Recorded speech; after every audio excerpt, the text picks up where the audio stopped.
Is what was wrong with the iPad activity and how could it be improved. So one of the barriers to implementing the activity was the lack of familiarity with the iPads.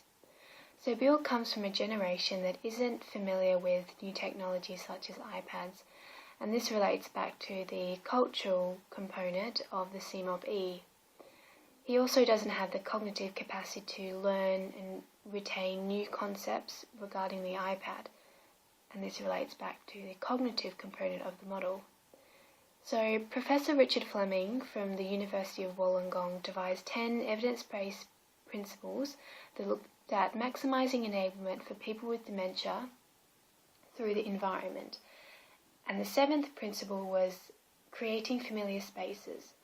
So keeping this in mind, we should be looking at using objects that were familiar to Bill in his younger adult life, as it is widely recognised that people with dementia revert to realities of their younger adulthood. So Bill didn't know what the iPad was and didn't know how to use it, and as a result he was very hesitant and uncertain during the activity. He required a lot more physical prompting in order to engage in the activity. So a familiar environment for Bill would have made him feel more confident and also would have been more person-centred for him. So the iPads in itself weren't familiar to Bill, but I feel the activity could have been made more person-centred. Another issue was word-finding difficulties. So on one occasion, Bill and I were looking through an application which was a map of the world, and he was describing to me this country that he had travelled to, but he couldn't remember the name of it. And he was getting quite anxious and upset and frustrated because he couldn't remember.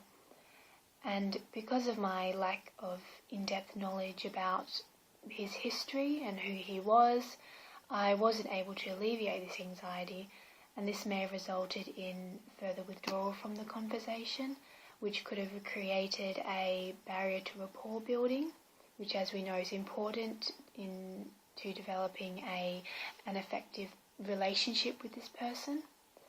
To overcome this, the activity could have been set up to be implemented by someone who was close to him, a caregiver, a friend, the wife maybe.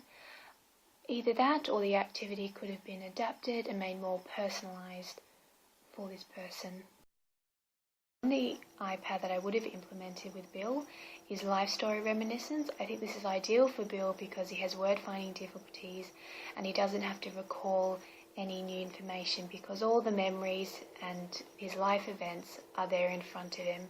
It is also an ideal tool to initiate conversation, especially if you don't know Bill that well. It can be used with anyone, care workers, neighbours, family. And I think this is ideal for the practice setting because there are OT students and care workers that are coming and going. So on the iPad you could use pictures, videos, poems, songs, stories that are relevant to the person and their history. Another one is using Skype. So for Bill, he has a daughter who lives down south, so Skype could enable him to communicate with her or at least engage or interact. Another one is Google Maps, which is popular, where they can look at old houses or where they used to live, and that can help evoke memories and bring up topics for discussion of the activity to other care environments. It would be difficult for Bill and his wife, who don't own an iPad, to implement this activity at home or during transitional periods.